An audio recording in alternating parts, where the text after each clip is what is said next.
Okay, we're recording. Are you guys okay? Yeah. Yep. We're good. We're good. Okay. Some of us are half alive, myself included. Some traveling, some illness, but we are mostly here. Do we dare a recap? I know last session was kind of a meat grinder, but we may need one because the volume of the music was so loud in last episode that I did not even finish listening to it. So I'm very sorry about that. Hopefully that will be fixed this time. But I do think I need personally a recap. Want to do popcorn or assigned to one person? Either way, I know Craig Falvin's not feeling too great. I can say I can words. take it. You can say words. Cool.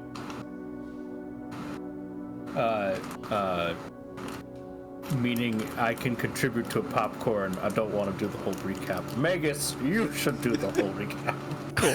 Okay. For the audience, I'm the one that's partially here dealing with the migraine, so I might be a little more quiet this session. All right. So the session last time started off with us facing down this wolf and wondering what to do about the fast approaching giant cloud of undead birds, both sent by Lutheria. One bird flew ahead of the flock and placed a black scroll at the feet of the group. Magus reached out and took it, offered to have Falbin, to take it together with Falbin, to maybe mitigate if Lutheria meant good or ill by this token, and Falbin refused, and so Magus opened it himself and interpreted it, but didn't identify it, just interpreted it to be a scroll of power word kill, which he assumed was meant to be used on Falbin, according with her previous deal. We then engaged the wolf in combat. Magus strode in thinking he was hot stuff and then got bit by nearly to death in one hit. But Falbin did massive damage to it, being all assassiny, and Shade managed to pull Magus away. And then we sent Rue to try and scout, and a good hiding spot, and Kyra to scout as well. We found a group of boulders where we decided we were going to make a stand and fight. And so we did so. The birds descended in a giant tornado. Lutheria offered us a chance to read the scroll, and hey, everyone will be fine, and we'll just I'll dismantle the birds and everyone can go home. And we said no. And then the birds started attacking.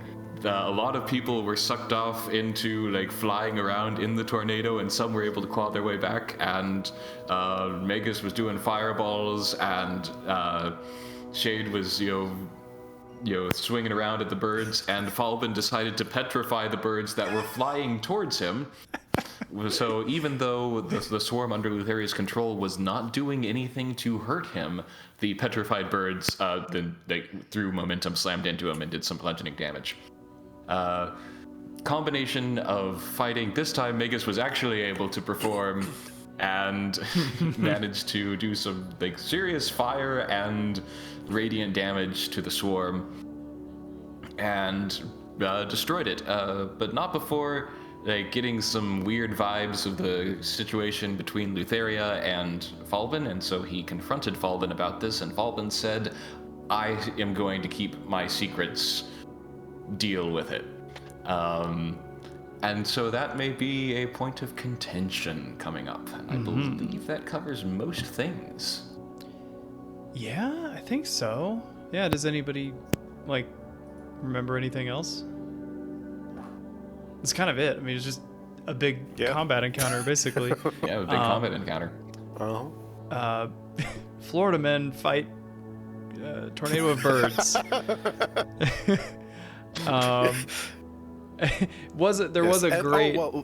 Yeah, go for it. There was one bit that Lutheria mentioned in there, is that most of these birds, or at least a significant percentage of these birds, were from Theo hunting and killing birds. Yes. Yeah. The one that delivered the scroll had a notable bullet hole through the skull. and which led to the title of the episode where Shade said, "Next time, eat the whole bird," and that wouldn't have happened, right? So, but yeah, so it was a lot of birds, but they're all dead now. So we're kind of out in the plains now, and it's like it's not quite sundown. It's getting later in the day, but Falbin and Magus have just had a tense conversation just about what he's not telling the party about Lutheria and all that, and we'll just jump into it. So, rejoining the group, I'm going to say, since it isn't too far back behind us, I think we should go back to the wolf. And like we did with the boar, we should sacrifice it. Because if Lutheria is going to keep hounding us, I think that boar sacrifice helped us the last time she tried to get us in our sleep. That is a good point. Should we try and do anything with the birds? Shade says, looking around at what birds are left littering the ground. Well, were they all incinerated last time, or are there carcasses? There was I think the last living birds that made up the tornado were like torched by radiant damage, but the majority of them laying on the ground are burnt to a crisp, or I guess sickening radiance is also radiant damage. Yeah. There's really just, I'd say maybe there's, in terms of what you could recover, there's maybe like enough to fill like a couple potato sacks that are just birds that have just been hacked, Yeah. Given that I believe the sacrifice ritual takes an hour, I think would be better spent on the wolf. All right. This little remaining of the birds. Okay, so you're not gonna stay and pick up birds. Like you said, it's almost sundown, so. I'm gonna say that like if you want to stay and pick up birds, it's gonna take like probably at least 10 or 15 minutes, because they're just scattered all over the place, Got some sacks. We could fill some sacks.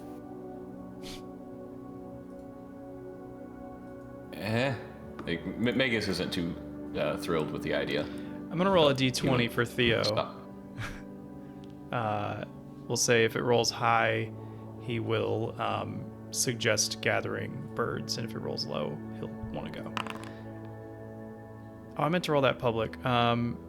It's a 10, which technically is low, so I think he'd be like, I've killed these birds enough times. All right. I think by looking at like the times of travel last time, I think the wolf is like 10 minutes away. 10 minutes sprinting. True. It's like 20 to 30 minutes away. Yeah. Mm-hmm. All right. And we're still waiting for Kyra to catch up with the bassinet and Root. Right. Yeah. Right. Okay. Yeah. I'll start moving back to the wolf. Okay. Do you guys talk about anything on the about 20-30 minute walk over?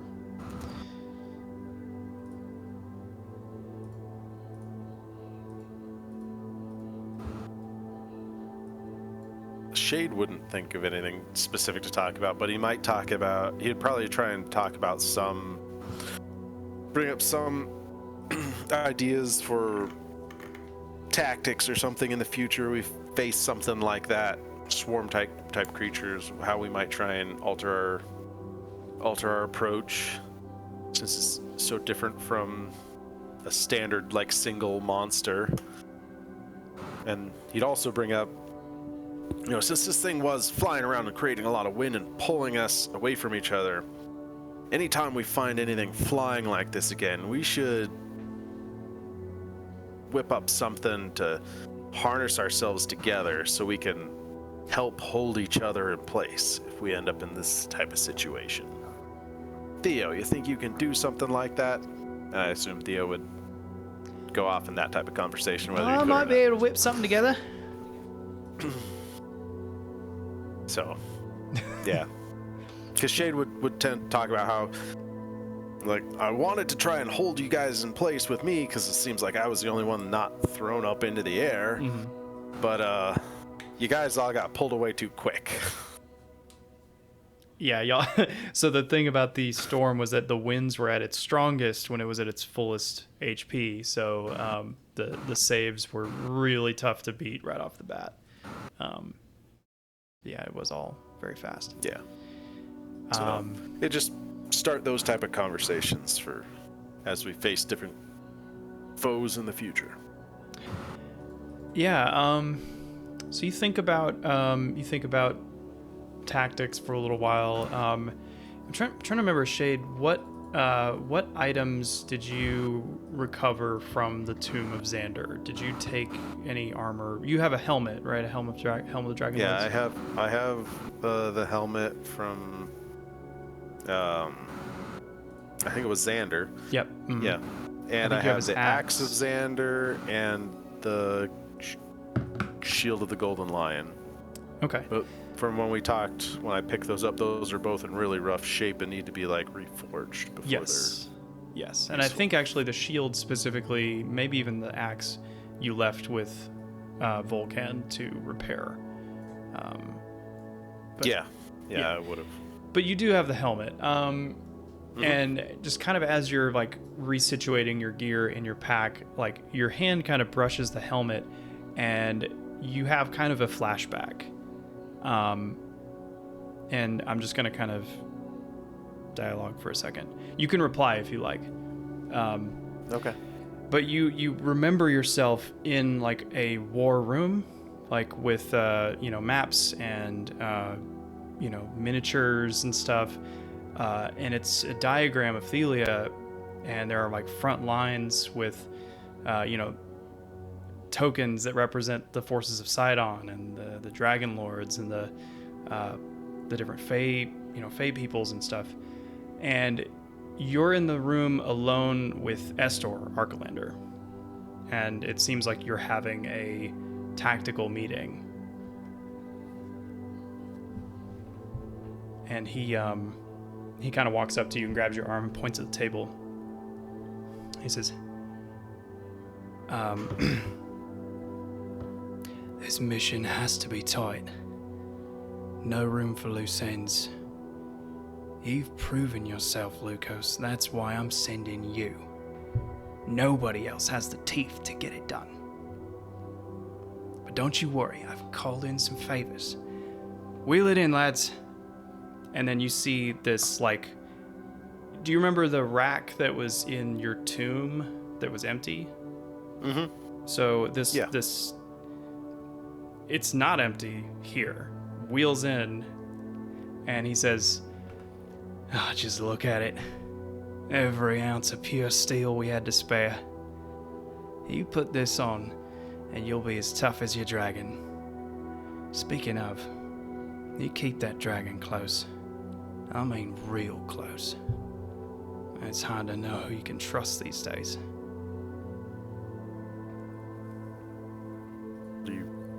What do you mean? So he's referring to his dragon who had left him. Yeah. And he probably, the story you probably heard was, they couldn't handle the heat of battle, or they ran in cowardice or something.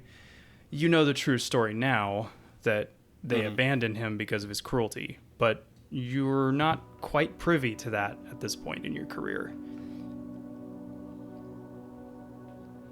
But you do see this incredible monumental suit of armor that he's wheeled out. Do you say anything? How did Vulcan make that? Yeah. We've got our own Incredible. blacksmiths. We don't need that. We don't need Vulcan. Besides this, this is our little secret. Really? What does it do? What won't it do, really? You get in there, and you're a one-man army. Now, Shade, I'm sorry, he would call you Lucas, he wouldn't call you Shade. Mhm. Now, Lucas, the only way we finish this thing on top is if we hit them on all fronts, hard. And the majority of our forces will engage Sidon's army head-on. And here's where you come in. We have intel from the sorceress Cassandra, and we know the best way into the tower, and that's where he'll be, referring to Sidon. Mm-hmm. Now, I'm not asking you to fight the Storm Titan himself. Just look for a weakness in that tower. And where in this, if you find it, you can bring that whole thing down. Now, who knows what instruments of war he's creating in there. If we can cripple it, we may turn the tide. I think I understand. So, we're just looking to get in and basically sabotage. Hit him where it hurts. All right. So who all's on this expedition? It's just me and Rizaran? Oh, you can, yeah, I mean, I'm assuming Razarin will fly you there, but, he's a big guy. Right. You don't But want him to is be it a just distraction. the two of us? Is it more? Do you need more? No, hey, look, I won't lie to you, Lucas. This is likely a one-way trip. But we need every hand we've got on the front lines keeping the old man busy.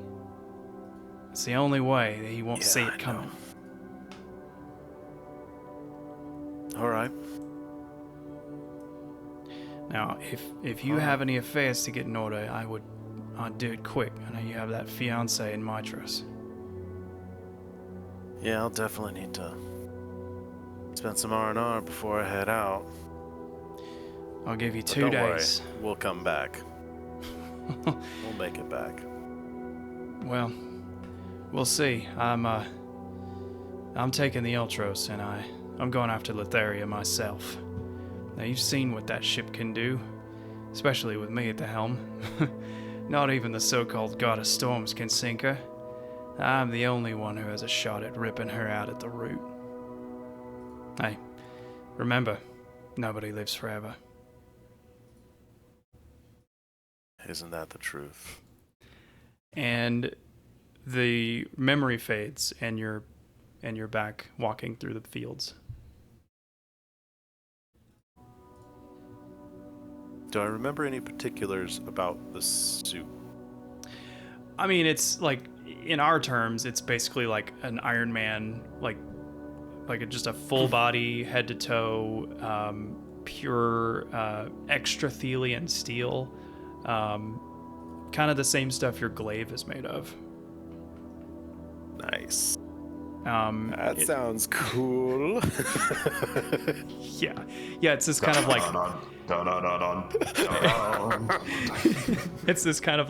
it's this kind of like dark metal, and it's it's elegantly constructed but incredibly weighty. I mean, it looks like it weighs 1,000 pounds on its own, but essentially, if they can't send an army, they'll send a one-man army, essentially. And that was that fateful mission.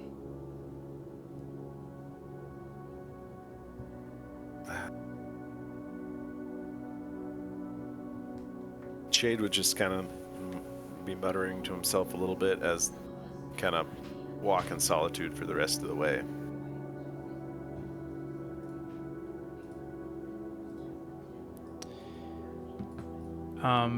Eventually, you can see the heaping pile of wolf on a little hill off in the distance, and you're close.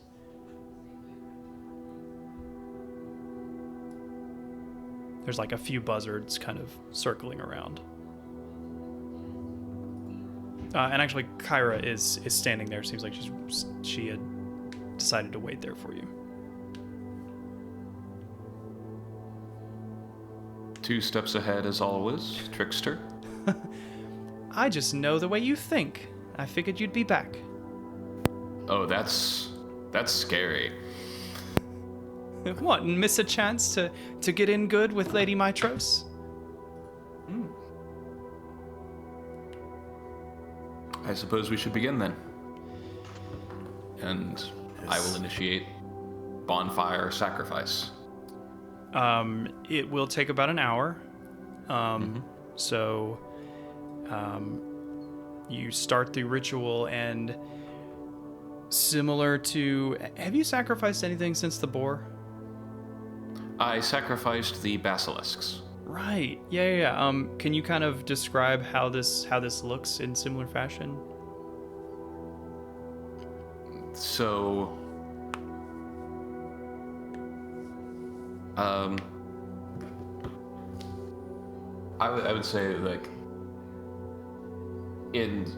from what you saw when Magus first sacrificed the boar, he was a little bit unsure of himself at that point. He was just like, okay, I suppose this is what we do, because that was the first time he'd sacrificed anything to the gods. But now, like, as the fire starts and he is standing in front of it with, like, our arms, like, partially spread, channeling the magic and the divinity of the ritual. As he's lit by the fire, he has the air of a priest to him. Mm-hmm. It's like he knows what he is doing now. He is speaking with the gods and granting them power. That's awesome. And I won't say anything. I won't pray, make an audible prayer, but, like, just in my mind, I will entreat Mitros not only for the protection physically, but also protection of our brotherhood. Okay. Yeah, so as you kind of, like, entreat the powers of life and light, and as you speak to the goddess of the dawn in your mind, you can feel your resolve shoring, and you feel that kind of that intrinsic, should I say, legal bond as friends that you have together. No, not legal. We're legally friends. Yeah. But no, like, you're a very social person, and, sometimes that friendship, even when you're far, feels almost tangible, and this is one of those times, and you feel it in your heart with your friends. And I'm going to say,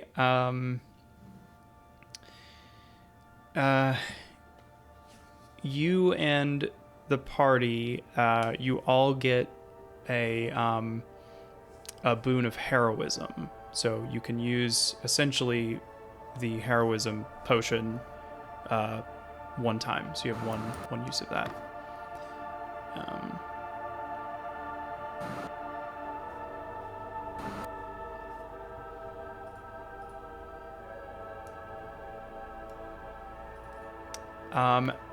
I will say, as the fire, which is, red and yellow licks of white, and physical normal fire, as the ritual proceeds and the divine connection grows, the red and the orange and yellow kind of get pushed out of the color of the fire until it's almost pure white flame. And the radius of illumination around the wolf, as the light from the sun dims, the radiation, or the radius of light grows. Uh-oh. The radiation grows. Yeah, it's not great, not terrible. Breach containment. You see way off in the distance, probably at least a mile, just on your horizon, essentially, you see a a couple pairs of eyes glinting from the light cast. If you'd like to make a perception check, or if you tell anybody can make a perception check. Yeah, I'll make a perception check. If you tell us, I would like to make a perception check.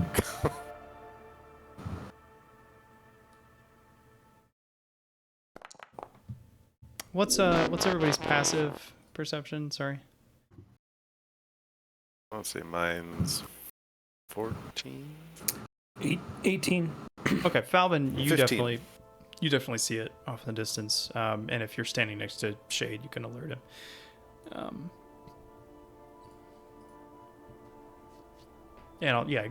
Guys, both go ahead and roll perceptions. Because Mega's got a 1. Yep. Okay, Shade, you've spent enough time staring at these eyes with that 17. They are the eyes of two more wolves. Just like this wolf. They're very far away, but given the distance, they're very large. It's likely they are similar. I think we might have company tonight. Seems like 2 more of these things. As you are kind of saying that and continuing to watch them, they just stand watching the ritual take place. As the divine fire dies and the last of the wolf disintegrates, floats up and becomes stars. The wolves on the horizon, they slowly turn and begin to walk away from you. If Lutheria would like to contribute more of her creatures to the cause of the gods, she is welcome to try. It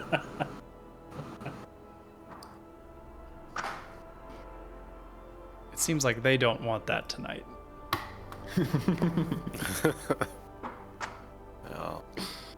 Because she was saying about how everything we kill just goes to her. It's like no, this goes to Mitros. Mm-hmm. That's true. Yeah, but I shudder to think what 2 of those things catching us unexpected could do. Saw what it did to you in one bite. True. So maybe somewhere out of the wilds? That would be ideal, but I don't think we're gonna make it there tonight. We're gonna have to find somewhere to hole up. Yeah, I think at this point you're probably about a day from the sour vintage, a little less than a day, but okay. You won't make it there tonight. You won't make it there by karaoke.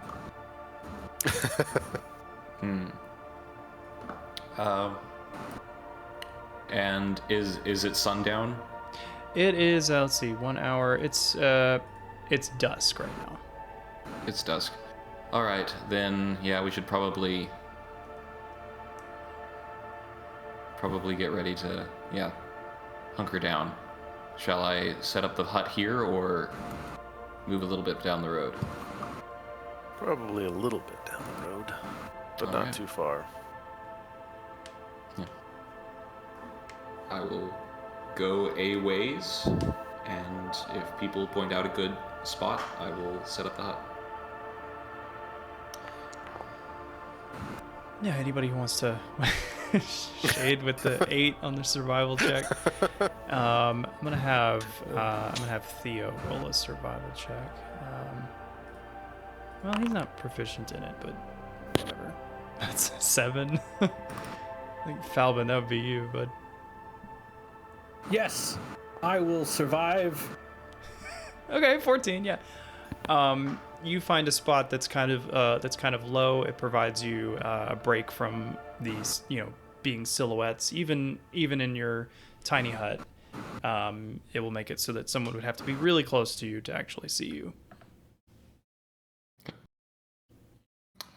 Yeah, I will set up the hut. Okay.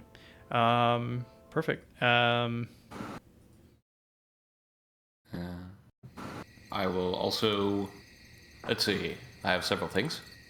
So, Uh-huh. first, I will use Arcane Recovery to regain a 3rd level spell. And then I will cast Sending. Okay, who you calling? I am calling Pythor. Pythor. Okay. Yep. Let me have my vocal cords ready.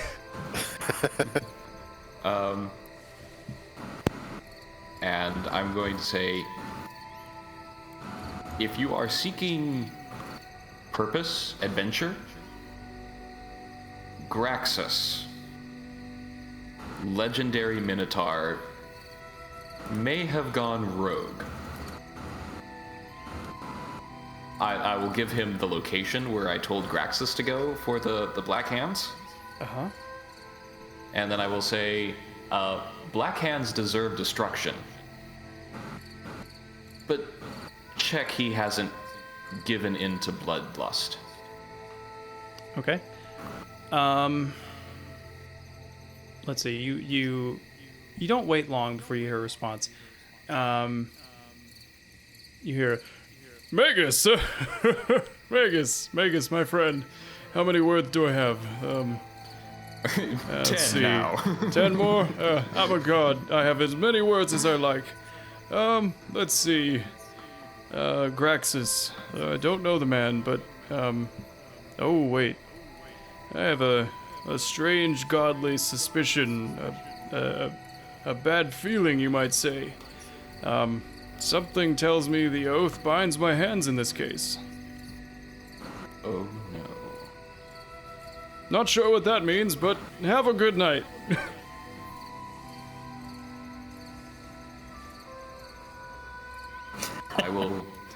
I will turn to the others and say, like, I messaged Pythor about looking in on Graxus, and he said that the oath binds his hands from acting in this case. Which means that Graxus is a servant of the Titans. Great. Thought he said he had no love for the Titan. That he was fleeing from Lutheria. Well, maybe he's trying to win her favor back, as stupid as that is. Lutheria can be quite persuasive if she puts her mind to it. Hell, there's a reason why most of the countryside loves to worship her. She provides fun and comfort. And death if you refuse. Most are Well, too late to know that. and neglect if she's laughing at something else at the time.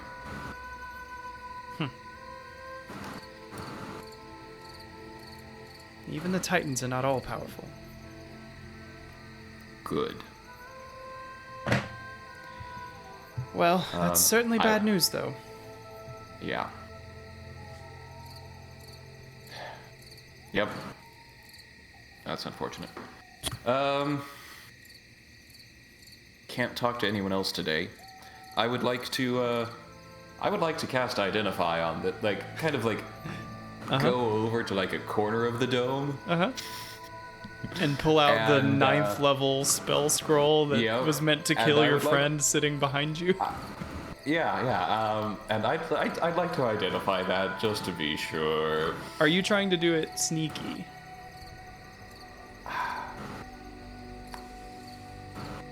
I am not trying to necessarily like hide it, but I am trying to just be like separate, doing my own thing. So nonchalant. So Yeah. sneaky, just not not visibly sneaky. I'm not hunched over, like trying to hide it. Right, but you're probably, I'm assuming you would not want Falbin to see you doing this. I would not like to draw his attention. Okay. I would say that I know you're being nonchalant, not necessarily sneaky, but I think this would be a stealth check versus All right. Falbin's passive perception. Yeah, let's see if this does anything. That's a no. Oh, That's a 6. Magus, you drop the scroll as you pull it out of your pack, and Falbin, it rolls in front of you. between the two of you. Shit. I'm going to move toward it again. Like, not like quickly trying to oh no, but like, okay, that happened, but I'm still continuing with this. So, you said it fell on the floor. Am I able to read what it is? I mean, you can see the binding. It's got like a So it's tasseled, not open. It's just it's not open. fallen. It's rolled up. It's Okay. just fallen on the ground. Okay. But it's clear what it is. So, yeah, I mean, Falbin is very off-put that you're investigating this, and he kind of grabs his dagger. He doesn't pull it out, but he's incredibly on edge. And he says, "What are you doing, Megas?" I want to know for sure what it is, and if it's a weapon or a trap.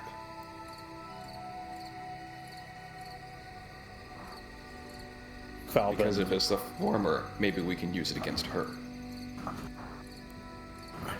You can see that Falbin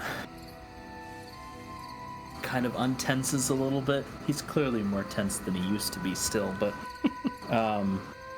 he nods and says, "Very well." I will pick it back up, and I will ritual cast Identify. Okay. You ritual cast Identify. Let me actually... Would you mind posting the description of Identify in the... I know what Identify does. I just want to make sure if there's anything specific in there. Just in case. Just not not it matters, that it but matters. what exactly are you casting? Yeah. So it is... Well, yeah. Why isn't it letting me click to post it in? No worries. 5E Identify. Yeah. Ask You Jeeves. choose one object that you must touch throughout the casting of the spell.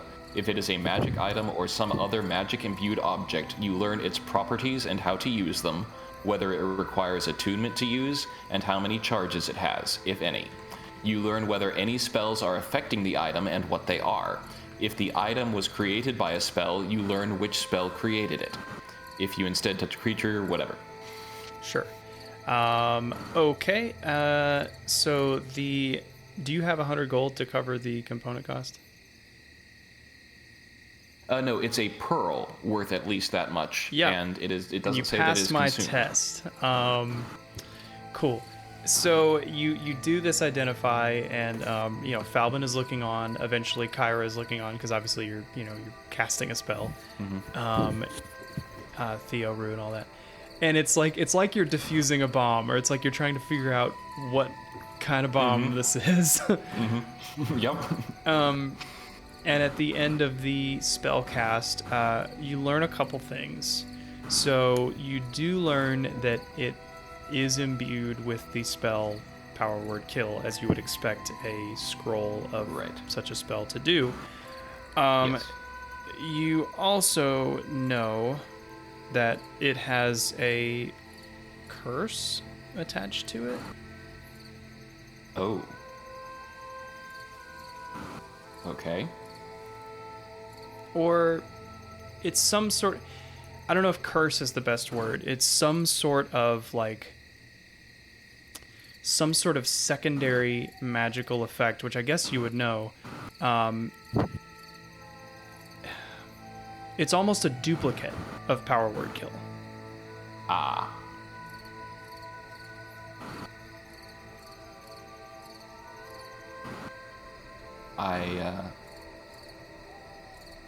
It does not require attunement. Okay, so...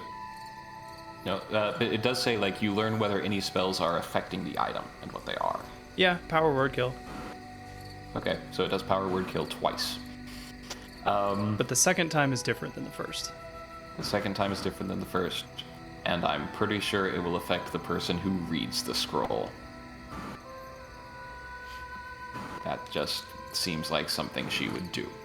And I will relay this to the group. So, like, this is... It will do...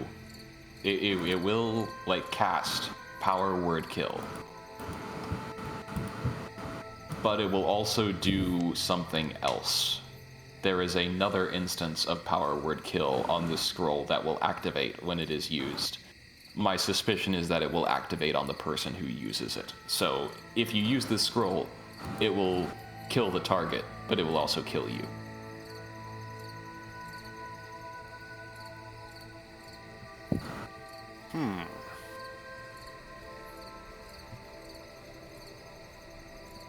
Sounds like typical Lutheria. Yeah, and I will put it back in my pack.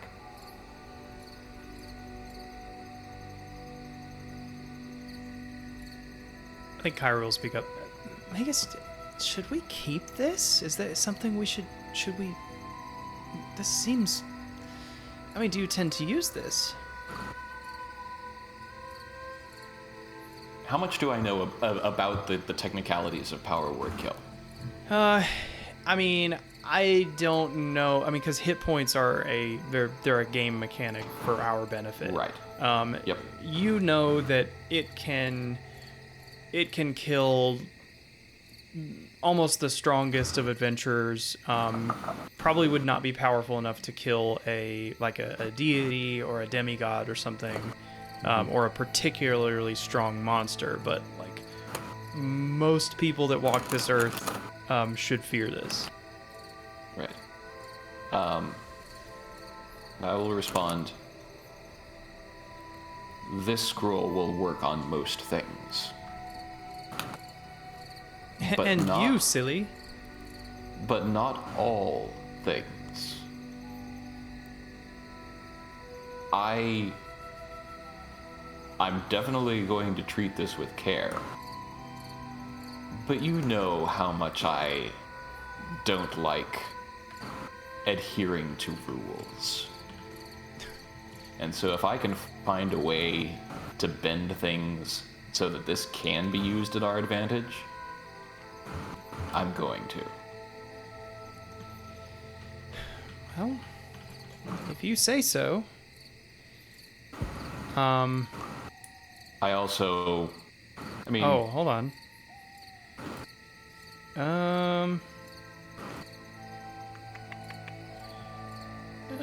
One second. Oh, I have a question, but I can't ask any of you jokers. Oh, please.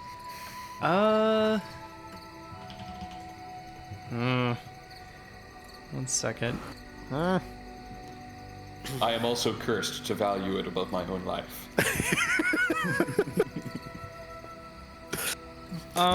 Okay. Let me just take the scroll. I did. Okay, I forgot about this. I had this because it's not included in the spell identify, but it is included in the effect that I wasn't telling you about. Identify also lets you know if something has like any sort of scrying included in it, which this does. I see.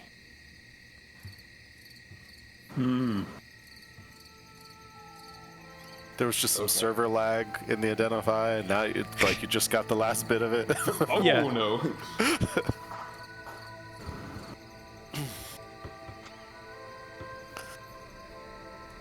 So, okay, this is something that is more dangerous. It isn't something that should just be in my pack. The bag of holding. Though, yeah, I do wonder, like, bag of holding is a pocket dimension. Like, Right, but I it's wonder if still. you'd be able to get any... Oh God. 5e does bag of holding prevent scrying.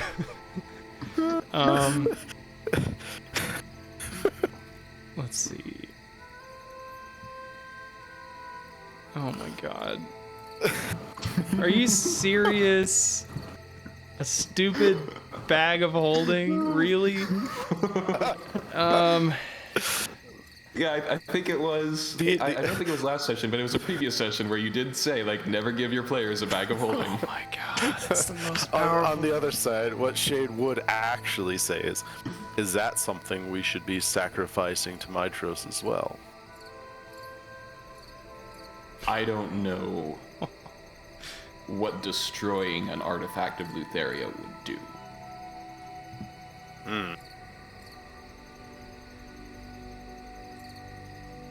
It's... yeah. So I'm not sure how I feel about destroying it. I don't just want to leave it for someone else to find.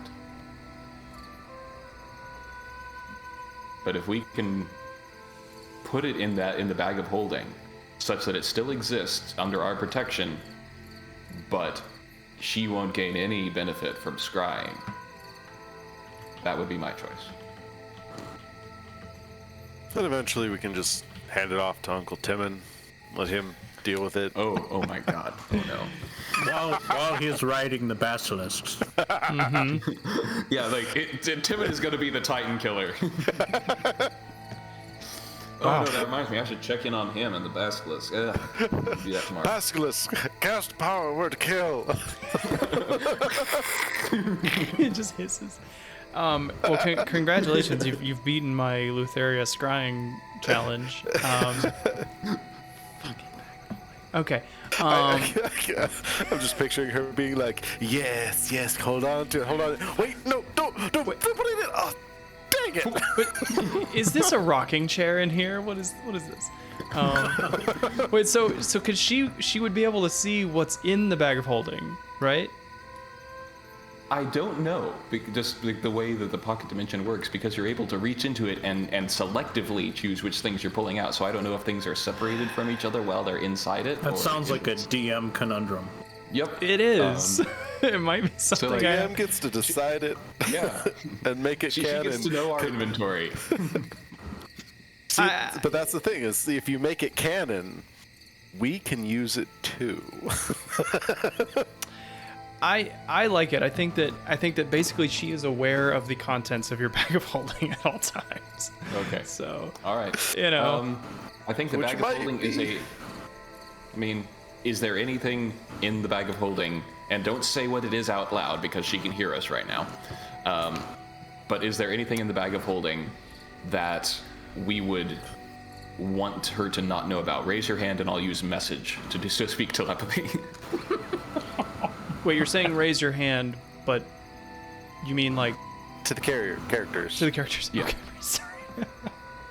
I'm just like trying to avoid saying in like if we're saying, oh, Lutheria shouldn't know our inventory. Quick, is there anything in the bag she shouldn't know about while she's listening in right now?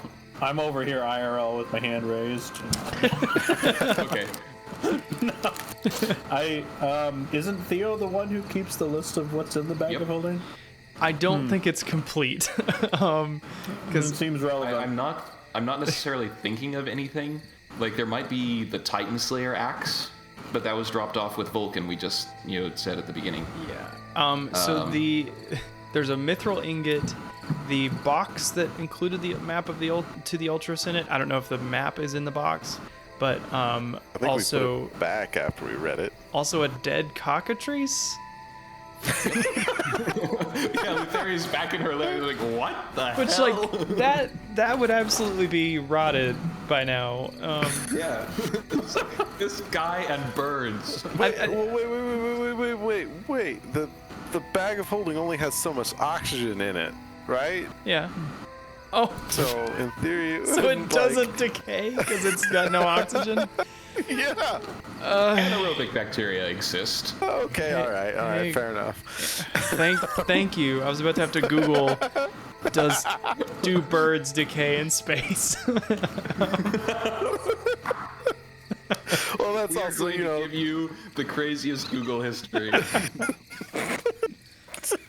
God, The things you look up as a DM. no kidding. Okay. So it might. So we need to get that out of there because everything else going into the bag of holding is eventually going to smell like dead cockatrices. Yes, it is. I think you'll he have to talk to thought Theo that, about that. like, hey, Falbin's got rats in his bag, so I can keep a bird in mine. But like, the bird is dead, and the rats So are not. They're What? Question mark? So I say we go with the bag of holding for now, and later I might be able to learn an alternative solution. That is a pocket dimension only for this.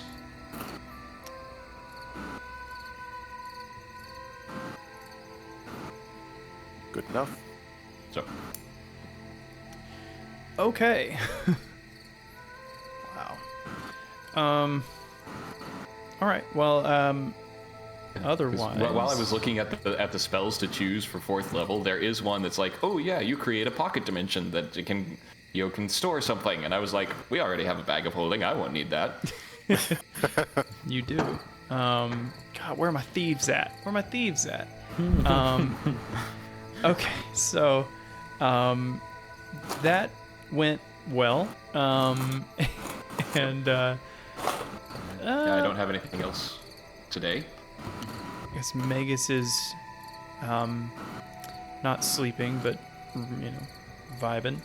Does anybody stay up or just let Magus take watch? Shade would probably take the first watch while Magus is doing his stuff and doing his trance thing.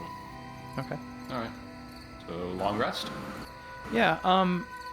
I think Kyra will actually she'll kind of sidle over to you, Shade, and kind of nudge you with her elbow. So, can I ask you a question? Yes. I guess I just did, but are you doing okay after, the Gaius thing?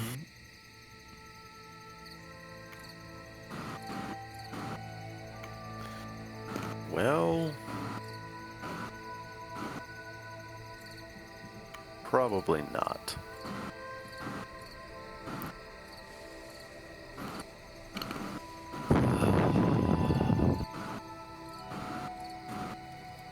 It's a big enough chunk of information that changes so much that I don't know that I'll be able to process it quickly. It's both pieces of my life come clashing together in the worst possible way. I thought everything I had from before, lost time, dust, nothing left, merely legend and myth, tales, to find out that I have a son, and that I essentially abandoned him. And now he's basically the general leading the forces against us now. Against everything that we hope to stand for. I don't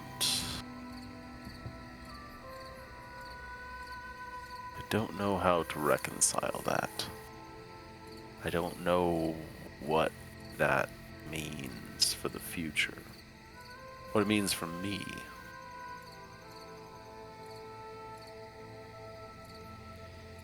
The only thing I can hope to do is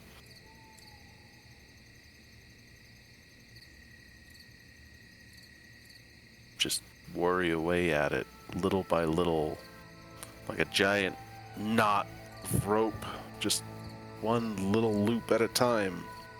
Untangle it till I can figure out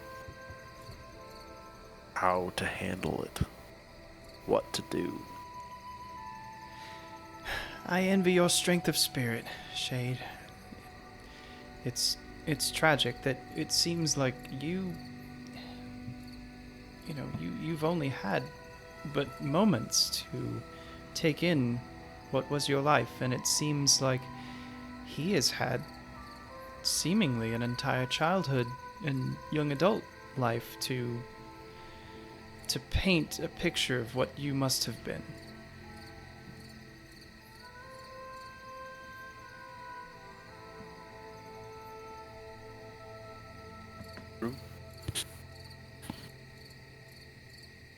If it's any consolation, it seems that he was heading away for probably a while.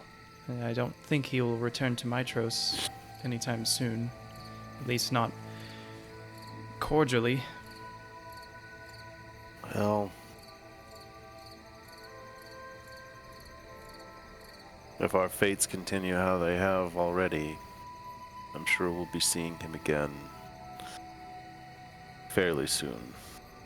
Maybe not in Mitros, but somewhere else. I'm sure we'll clash again with Sidon's will. And eventually, Gaius will be the one enacting his will.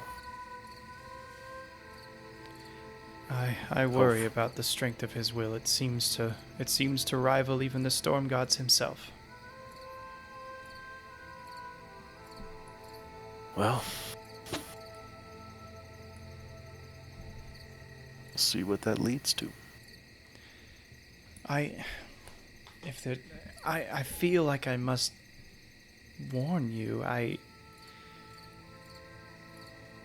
He is your son, but he is dangerous, Shade. He's quite dangerous. He leads an army, and he would kill you in a moment were he not so intent on seeing you suffer. I am aware. I could definitely tell that from our encounter. He is not an easy adversary. What will you do with his mask?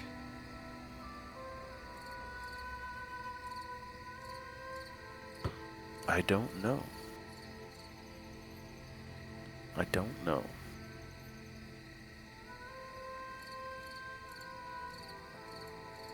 I was thinking I might talk to your father about it.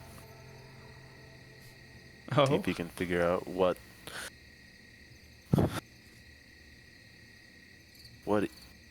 Gaius was using it for, aside from just hiding his features. And if there's anything significant or useful about it. If nothing else, then it's something that'll keep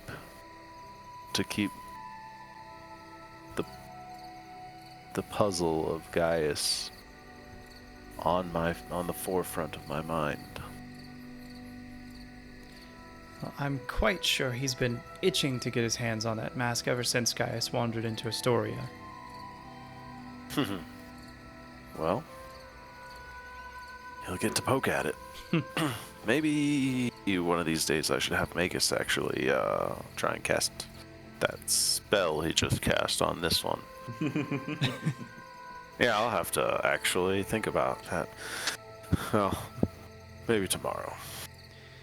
Oh, thank you for talking to me, Shade. I'm sorry if I prompted any of this too soon, but I just had to ask. It's all right.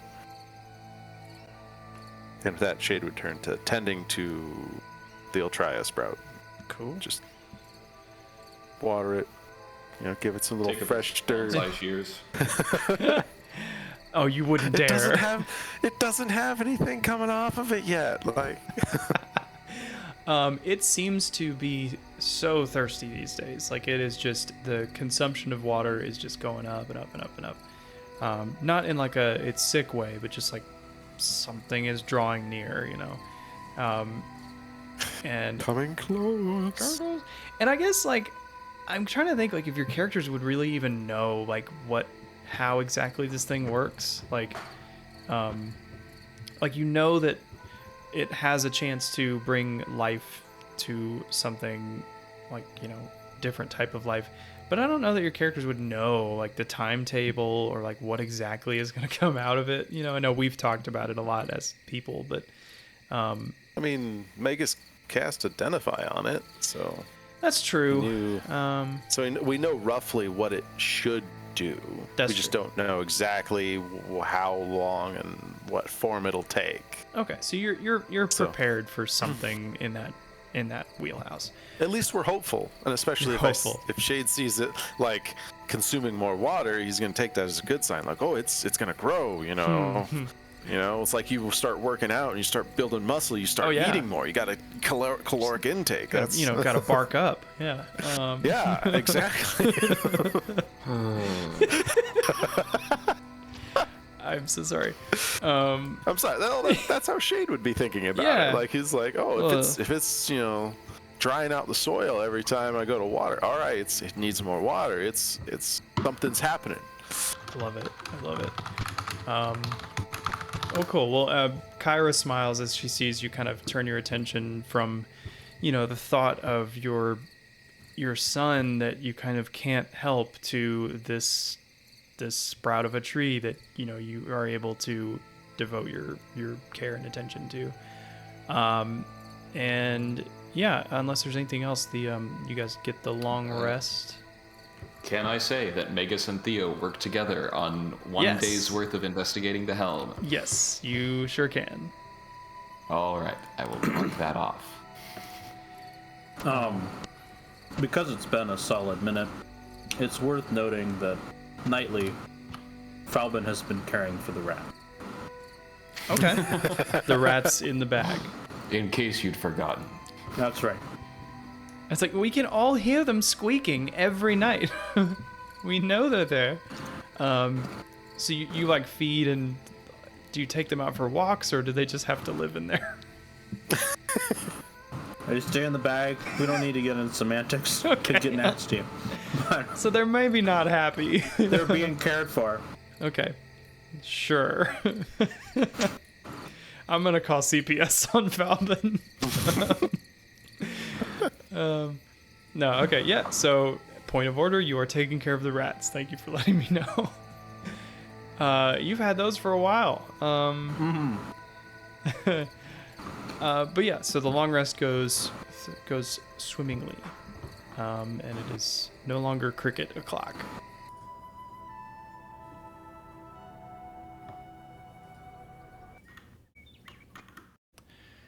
Cool. So it's early morning. What's happening? I guess we proceed on to the sour vintage. Yeah, that's seems like a good way to. Cool. Does anyone want me to contact Linus while we're on our way and, I don't know, maybe say hi, because he was going this direction? I mean, Falbin's like, whose line is? He's the one. I'm sure our the subscribers one are also soldier of like, Sidon who that is... Ah! Oh, yeah. we weren't able to kill. In like episode 4, I think, Theo whiffed on a bunch of attacks on this one guy, and he was like the last living Sidonian soldier, and y'all had a heart to heart with him, and he's good now. Alright, so if you want me to use that spell to contact him, I'll go ahead and do that, and I will cast Sending to Linus and say, greetings, Linus Evictus. We hope you are doing well. We are going to be in the region of the sour vintage. Wanted to check in, say hi, maybe share a meal if you'd like. Yeah, the reply starts with oh, Magus, yes. Sure, there's karaoke at the Sour Vintage tonight. I'd be great, yeah. I'll meet you there. He said he'll meet us there. And then I use Arcane Recovery to regain that spell slot. Cool. Postmaster Magus. Cool. So, it's you guys will get there about dinner time. If you travel all day, heading north. I guess I should take you guys to the map, right? Sure. And we see it in all its mappy goodness. Mappy. Okay, so y'all are y'all will eventually end up like right here. And from the Sour Vintage, it's about another 2-day trek to the Deadfalls. As you get kind of, hours pass and you travel through some of the foothills, you start to pass some farms that dot the vicinity. Some people out in their fields, like some people recognize you. I mean, it's hard to mistake this group, especially in the vicinity of the Sour Vintage. The heroes that slayed the boar. Occasionally you'll get a child like running along the road along with you. The older farmers, will give you a hearty wave, and some will you can see them offering up prayers like in their fields, feeling blessed by your presence. So is there anything other fame stuff that you guys would be getting? Hold on, let's see. Some of the younger people that are able. Oh, sorry. Yeah, because we haven't advanced in fame level, so. Not since you hit level 8, and technically, like in Mitros, you would be like reduced fame a little bit, but there, you hear like occasionally a young person will like run up and like beg you to stay with their family, or beg you to to challenge them to a fight or something. But like how kind of heroes of the people do you handle this? Do you go pretty straight ahead, or do you stop occasionally and do stuff?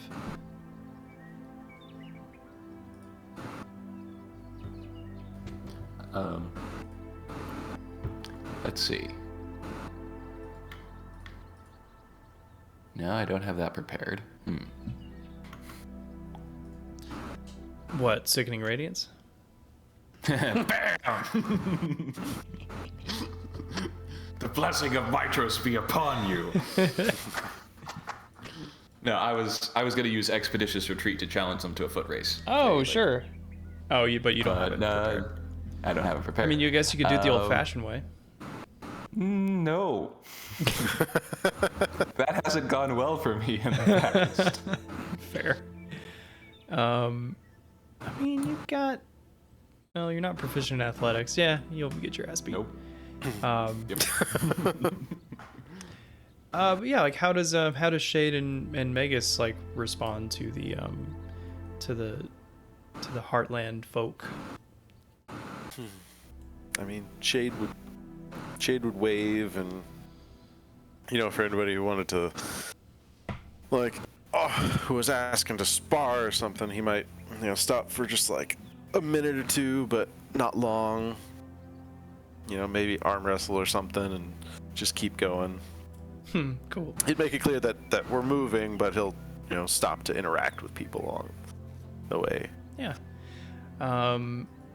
Cool. Maybe on some of the younger kids, like Magus will like prestidigitate like a glowing halo of Mitros around them that then explodes into fireworks, like Gandalf style. Yay! Fireworks, Magus. Cool. Yeah. So you guys kind of eventually do draw like a small crowd. I say a small crowd. There's like a 5 to 10 people that have kind of joined your little parade as you march towards the Sour Vintage.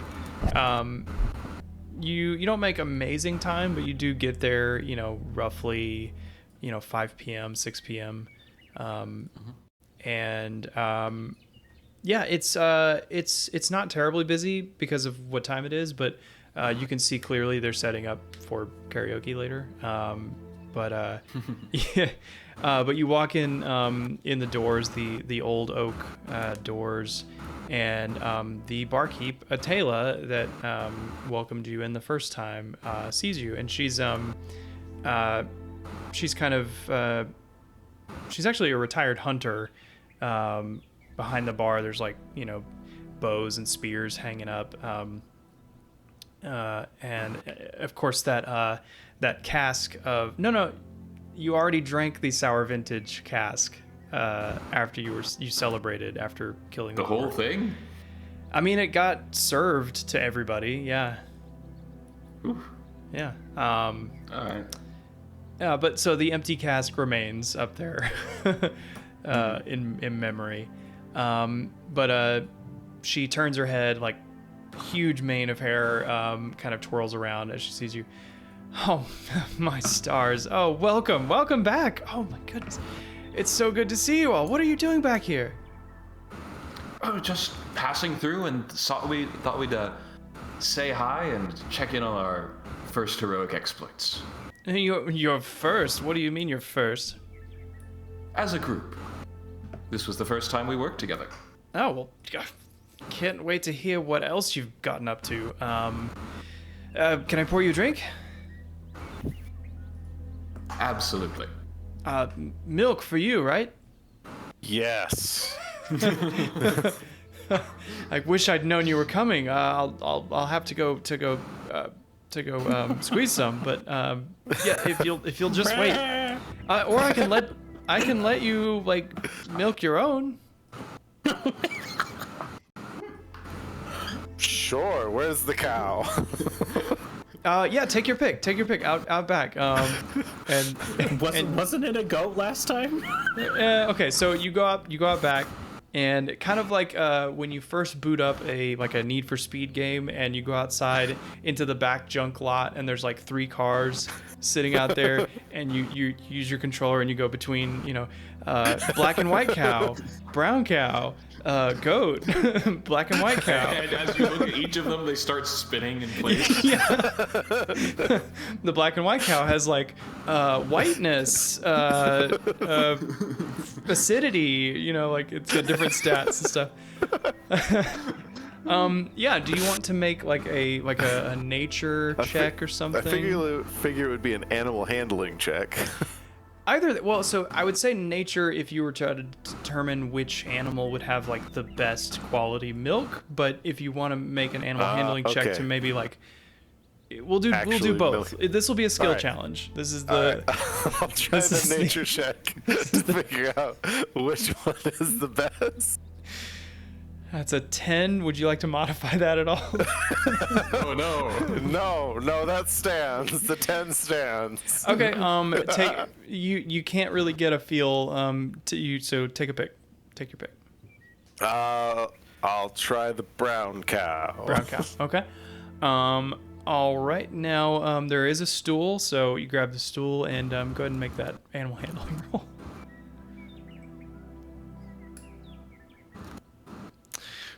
That's an 8. I'm gonna inspiration that one. See, like, just because you guys are getting high level doesn't mean I can't challenge you with milking a cow. That's a 19. So you start to sit down, and then as your butt starts to hit the stool, you hear a slight creak, and then you realize, oh crap, the leg is about to pop off, and definitely will scare this animal. So you take a minute and you flip the stool over and you kind of tighten up the joints, and then you set it down, sit down, and you ease into it, and you're in business. The animal is quite comfortable with you, despite you looking like a giant tiger that could eat them. No, you grab a bucket and you get a nice full bucket of milk. I was gonna say cold milk. It's not cold. These are. This is a cold-blooded cow. I choose the undead cow. Right. It is a little like off-white, the milk, and like there's some hair in it, but like it is average milk that you have successfully pulled from this cow. Oh, you can just take it. But you got a whole skip bucket that of it. off the top. Yeah, Cool. It might not be the best milk, but it produces a lot. sure does. Cool. Yeah, you get an I give it an achievement for extra that. handful of hay before I leave. Oh yeah, it loves that. And you walk back in with your bucket of milk. You solved my Need for Speed cow selection milking challenge. And while that's happening, were you gonna say something? No, no, it wasn't. Okay, thank God. While that's happening, while that's happening, what is Falvin doing? I mean, your drinks are being poured, obviously. I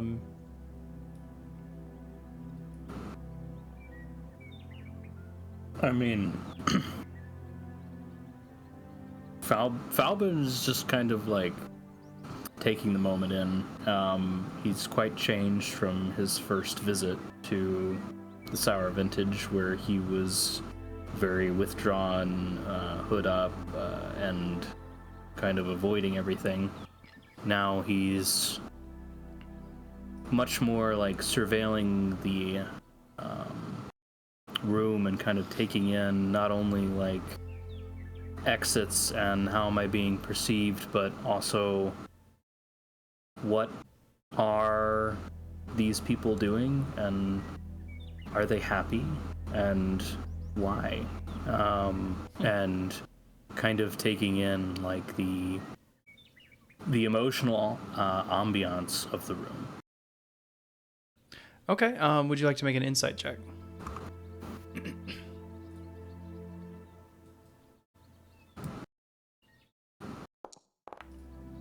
Ooh, Nice. it's a 20, non-natural 20. I forgot we have a Sour Vintage map. Yeah, so... Okay. So you're kind of trying to get a feel for, like, the emotional state of the people in this room and, like, what's possibly on their minds or what's driving them. What, like, are they happy? Yeah, but mostly just like, you know how when you go to the mall and you people watch, if you've ever done that. That's essentially what Falbin's doing. Not like a, deep, what are they really up to kind of thing, but more of just like, I don't know, being immersed in the emotion of the room is what he's... Okay. Yeah. So with a 20, yeah, most of the people in here are happy, and like compared to the last time you saw them, especially, they have hope. Like there's a brightness in people's eyes, and you can see that anytime somebody's gaze kind of passes over your friends, a big smile comes over their face, and like kind of this like closed mouth like grin of assuredness, like these people, they're fighting for us. They did us a great service. They risked their lives for us, and now they're back. They haven't forgotten about us. They're still here, and they're still one of us. So yeah, you get this feeling of community and hope.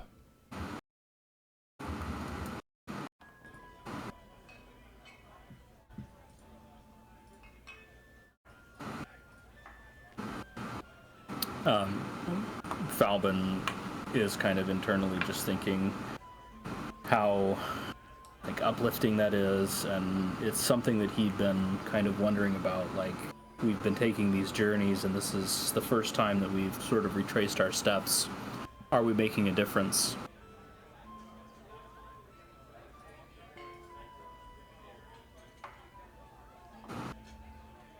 Yeah, that's great. I think you would feel that you are, at least in this case. Yeah, I love that. Magus, what are you doing? I am doing what the bartender asked us and filling people in on our exploits. I think I'm going to specifically choose the Hurricane of Mitros, because that has the least potentially problematic things associated with it.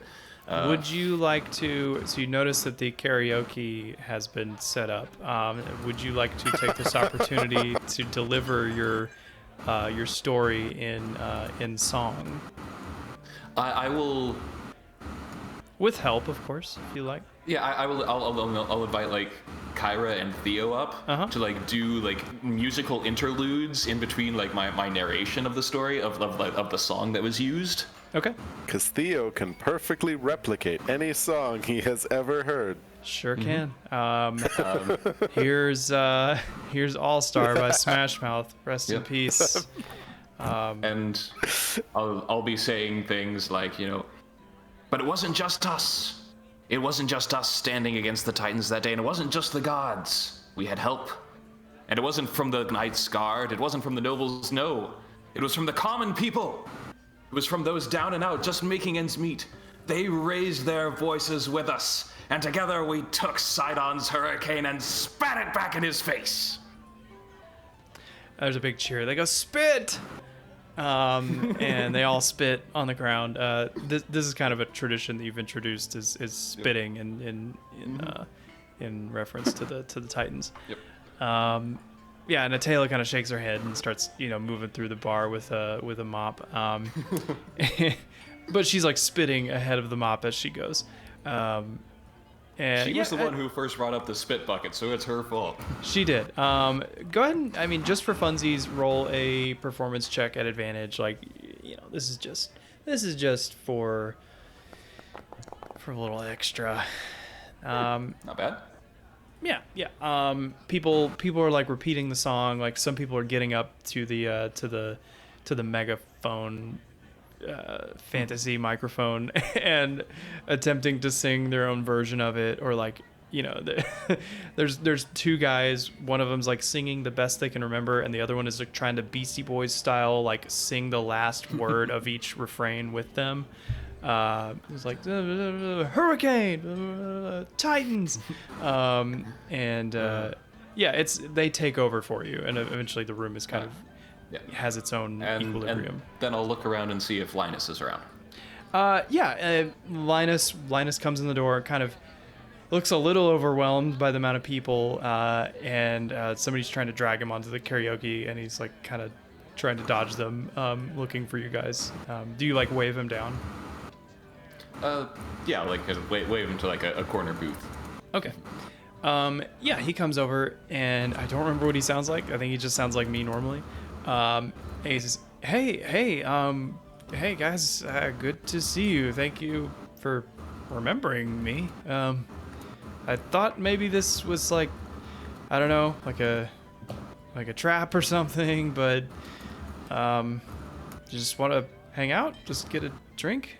I just want to check in, make sure you're doing well. I know that our last encounter wasn't on the best of circumstances, and we didn't really have a lot to offer you then to, start a new life. Yeah, I mean, I still got a couple scars from our last encounter, but no, I've just been kind of laying low, getting work where I can. Thankfully, like my deployment was from kind of a different area in the Heartlands, so like I guess they assume I'm dead. So that's good. Things are going okay. Y'all are alive still. Despite our best efforts. Yeah. Any other problems with like Sidon guys? Oh boy. I mean, let's just say we did end up meeting Gaius. Oh, like not in the city, like multiple times. We don't exactly see eye to eye. Yeah, it's hard to with that mask he wears.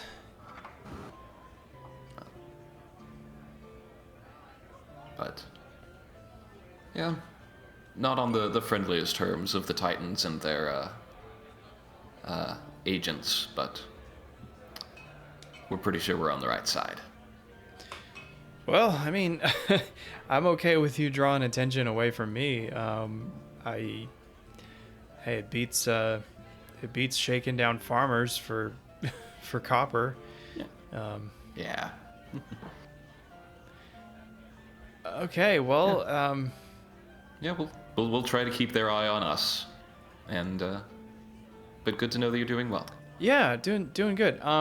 As you guys are talking, you can hear the music kind of like record scratch a little bit, and a silence kind of falls over the room, and through the door, in comes a traveling Sidon detachment of soldiers.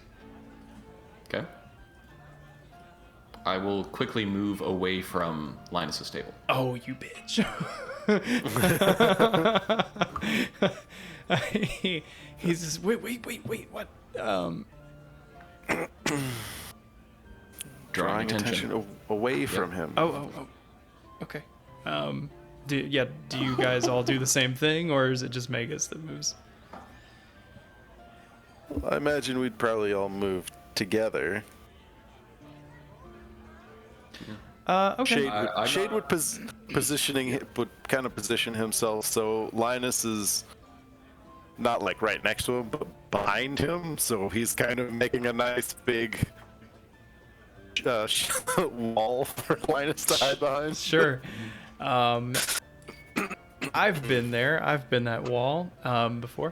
That's a story for another time. But he stands quite still behind you, and the room falls pretty silent. Like they are in full gear. They don't have weapons drawn, but they walk in clearly not like there to do karaoke. But they start to just kind of walk through, and a few of them, grab drinks from people's tables and start to drink them, and they kind of are just marching up towards the bar. And there's about 8 of them. Okay. Do you guys stay in full view? Oh yeah, I would Okay. think so. What would I have to roll? Would it be a perception or an insight or something to basically kind of take their measure? Like how sure. elite are these guys? Yeah, I mean, at first glance, they're definitely not like Gaius's captain's guard that he keeps with him. But go ahead and do an investigation. I mean, they're not any Linus. Or insight. Investigation or insight. They're not Linus, right? I'll do an insight since I can be proficient in that one. It's at 12. Yeah, they're pretty rank and file. They don't look. I mean, they look like they've been like out on in the Heartlands for a long time. Their cloaks are muddied, and they don't look like they've seen action in a while.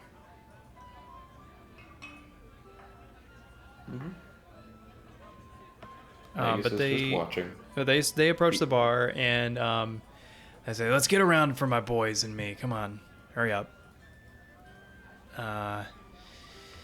Everybody else has drinks. You didn't have any waiting for us? Fine, just wait your turn. And she starts to pour, and then they kind of turn and lean against the bar while she's pouring drinks. They're kind of scanning around the room, and eventually they see you guys. Yep. And the leader kind of narrows his eyes, and he says, "Hey, are you guys those heroes?" He puts like massive air quotes around heroes. Every inch. Cool. So this is where heroes hang out. This is it's kind of a I shitty don't know. place. You're here, so. Oh yeah, we're thirsty, but like you guys frequent this.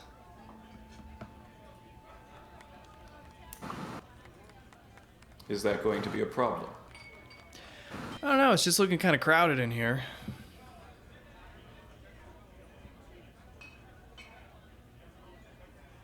If you want, we can go outside. I'd like for you to go outside.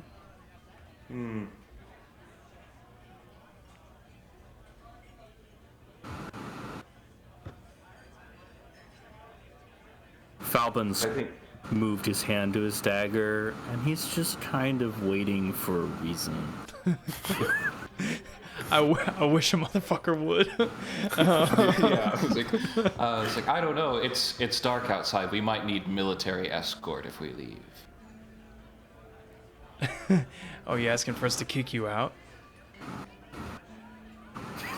I'm asking that if you Falbin laughs. Okay, he laughs. saying that if you think this is getting crowded, and people should leave, and if something is going to come of this, that we both go outside.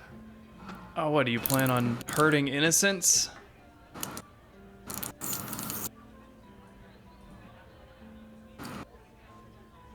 Oh, never. Okay, then I don't think we have a problem.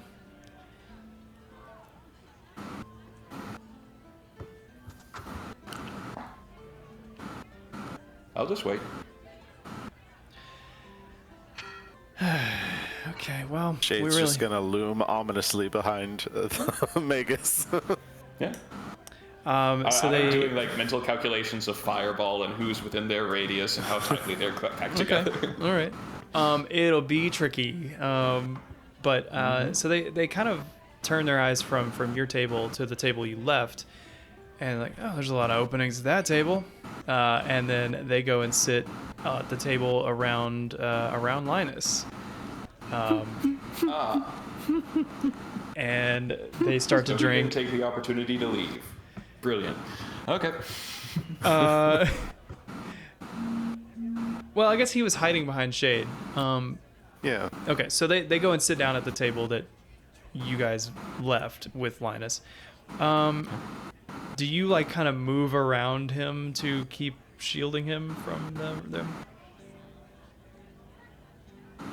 So, Not. I don't know how good of a shield I am. So like I'm more moving away from them to catch their eye, sort of thing. I mean, because Shade was standing directly in front. Yeah. Shade. I would kind of. If they're gonna head for that table and Linus is up from the table with kind of like behind, kind of next to Shade, Shade would kind of motion with his arm and also at the same time push Linus behind him as they go by.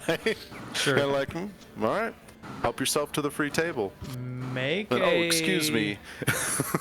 Make a check. I'm gonna give the option between stealth or performance.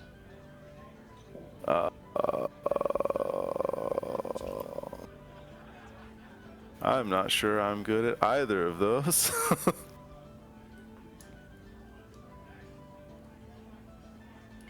Alright, I guess I'm slightly better at stealth.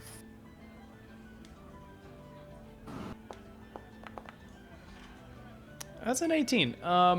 Yeah, you shuffle him behind you, and he doesn't bump into anything, and they don't seem to notice. So they are, starting to drink, carousing, and this will go on for like an hour. What are you guys doing?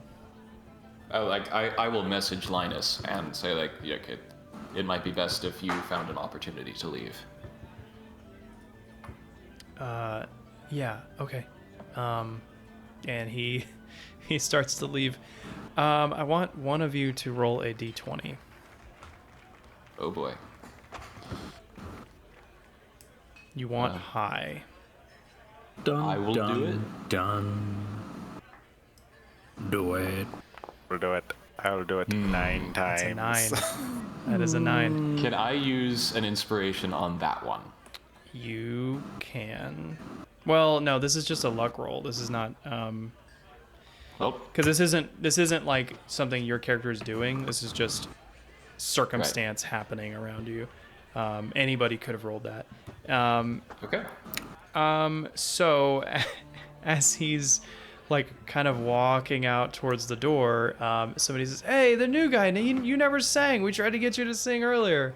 And they're gonna pull him up on stage. "Hey, here's the new guy. Hey, sing the one earlier about the thunderstorm and Mitros and like pissing on the Titans."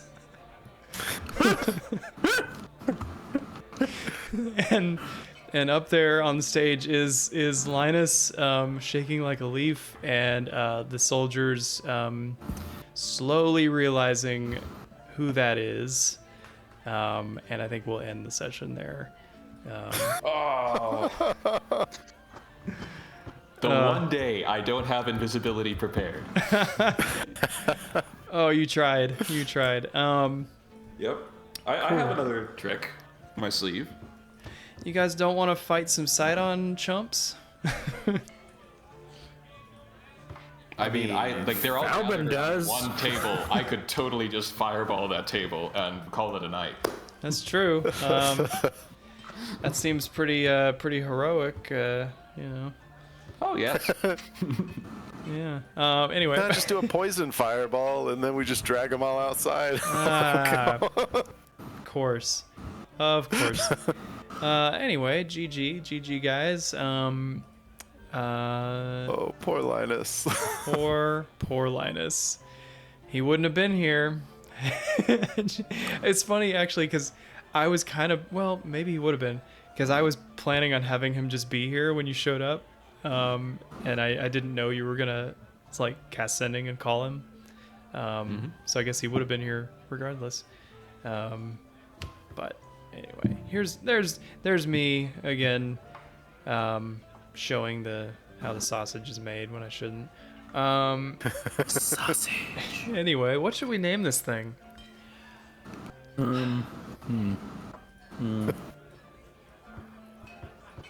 This is a hard one because it was mostly Common milk.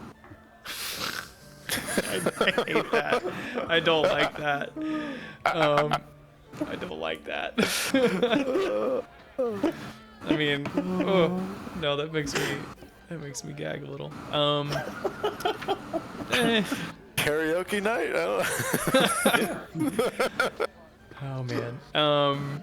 Any shout outs for a moment of RP or something they liked? I mean, I liked Falbin getting nervous about Magus identifying the scroll. Yeah, that was a pretty good back and forth. I like that too. Yeah, because I was so nervous that Falbin was going to pick it up and try to use it. It was like, oh no, you'll kill us all. No, I think he would just kill Falbin. When you first said it dropped, I was like, oh, is it open? Like, is Falbin reading it? What does that mean? Oh. No, Falbin, take a look at this for me. Boom. I very intentionally had it closed. It's a very dangerous thing. I'm so freaking bag of holding is just. If it makes you feel any better, like the end result is fairly same-ish. Yeah. We would have destroyed it, or we would have tamped it. That's the thing true. that's dangerous about having tamped it is, we can still use it. Right. Yeah, you can. God, I shudder to think who you will try to use it against. Especially knowing the cost, right? Like, Yep. It would have to we be just gotta wait. It would have to be a big deal. Yeah. We just gotta wait until Shade gets over 100 hit points. And then he can murk a sucker. that's Just lead with that one. that's pretty good. Wow. All I gotta do is roll good on my next level. But here's the thing, you would have to use it against something that has less than 100 hit points, or late enough in the fight where something bigger at that point has less than 100, which then you probably also would have less than 100, but it just depends. It depends. It depends. So would you say that a Castus has more or less than 100 hit points? Are you just gonna pay a kid $1 to go and read the spell? No, that is a dark Magus path. Wow. Here, kid, go read this single word to King Castus. Oh, you mean the word death? And then he uses it on you. I never learned to read. Aw. That's when we go through this long, like, downtime activity of you, like, teaching this kid how to read just so he can go, like, kill the king. This is awful. You need to stop this line of thinking. That is dark Magus. Yeah, that is and very that's the dark sort of thing Magus. he would do. he would be all about using his charisma and intelligence to manipulate things. Oh my god. I have a technical question. Okay. Shade. Yeah. How often are you using your reactions? Depending on That's basically what happens. every time you trigger an opportunity attack is a reaction, right? Yes. So it depends on how things go, because opportunity attack is a reaction. Depending on the circumstances and whether I'm in my stance or not, it will spend my reaction or not spend my reaction. So I get to make opportunity attacks. If I'm in my stance, I can make opportunity attacks, things that are called attacks of opportunity, without spending my reaction. I have other things I can do that will spend my reaction. So basically, I'm using my reaction just about every chance I get. No, I'm going to send you a personal DM. Okay. Okay, I like that. Yeah, me too. No, I actually do. What do you think about that? As a thing. Give me your thoughts later. Okay. I'll take a look at it. Interesting. Okay. It is really weird, like, looking at this scene again for the for the first time in like over a year. It hasn't been a year, has It's it? been over a year, man. It was like July of last year. Really? Yeah. Yeah. Wow. Right? Because we started late July of last year, because that's right after I got back from driving across the country and I saw Gray. Remember when y'all were like, let's give it like 6 months and see if we like it, you know? It's just, Were we ever like that? initially, yeah. Really? Maybe not everybody, but like I feel like there was, you know, we just weren't sure, you know, what it was going to be like. I think you're thinking about when we were like, which campaign should we do? That's maybe true. Maybe I'm thinking about like really early stages of like what format do we do, what type of game. Yeah, you're probably right. Because we initially talked about maybe doing the Giants campaign, I think. Yeah, Storm King's Thunder. I'm glad we didn't do that. Yeah. I'm liking this one way Yeah. more. Yeah. This one is great. Yeah, cool. Well, I'm very glad that we're doing this. Let's see. Is there anything I need to specifically do? Okay, so we're not playing next week, right? We can talk about scheduling after I stop hit recording. Thank you for joining us. To hear all the... You can. Here's what we'll do. One of my favorite D&D podcasts does this thing where they do a thing called a short rest, where like after the shout out to NADPod, not another D&D podcast, great series. But they do a thing where after they wrap up the session, they move on to what's called the short rest, which is where they kind of debrief and like talk about the session, stuff they did, decisions they made. And it's published like on their blog separately, and so you have to have like their Patreon or whatever to get access to it. So maybe I'll do that and then charge you guys like $50 per episode. Right. Yeah. So I'll say that, and then when I actually do it and only charge $20, then you'll be like, oh, what a bargain! What a bargain! That's a bargain. Yeah, because we have, you know, we'd be making, you know, $1 million a year just off of Right. off of people. Yeah, like Market forces, people. As long as there's only a few of you, it has to be $20. But get your friends. That's true. Might be able to lower it to 10. I've seen what you do with Fortnite. I know you can do it. This is terrible. So where we're at right now, all we need to do is go from where we're at now to that $1 million a year. Where we're at now is zero. So You know, well, in theory, if we get to that point where we're making $1 million a year just playing D&D, we could play even more D&D. That's true. And you know, it's just snowballs, right? That's true. Yeah, and then we'll be making 100 million a year, and then a trillion a year. Wow. Right? That's right. It's like at some point, money becomes pointless. So we're not quite there. Well, we won't be able to spend any of that money because we'll be spending all of our time playing D&D to feed our fans, to keep the money coming in. So money will be pointless because we literally won't be able to spend it. That is absolutely true. Right, and then in a strange twist of fate, we'll become so nervous about potentially losing our income stream that we'll be way too invested in playing D&D and lose out on all the benefits of being wealthy. It sounds like something I could morph into like a side quest in Mitros.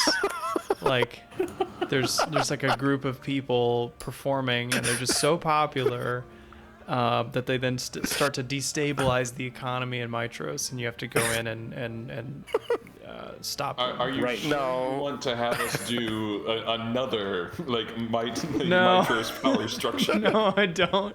I don't. I don't. Say that one for Aresia. Vulcan's third assistant started making figurines, and they're of such desire that everybody's buying them, and there's a craze on the market. It's bigger than Beanie Babies. It is bigger than... I think you just showed your age on that one. We call them, what are they? Funko Pops, right? Yeah. We call them not a Furby. We're gonna make Pogs. They're gonna be huge. You guys are Pogs. Look at the screen. You're literally Pogs right now. Shade is the Slammer. Hold on, I'll make him bigger, and then he'll be the Slammer. Look at that. Look at that. There it is. Shade's the There it Slammer. Hit stop record. We're done. We have devolved too far. And we end on a high note, right? Good night.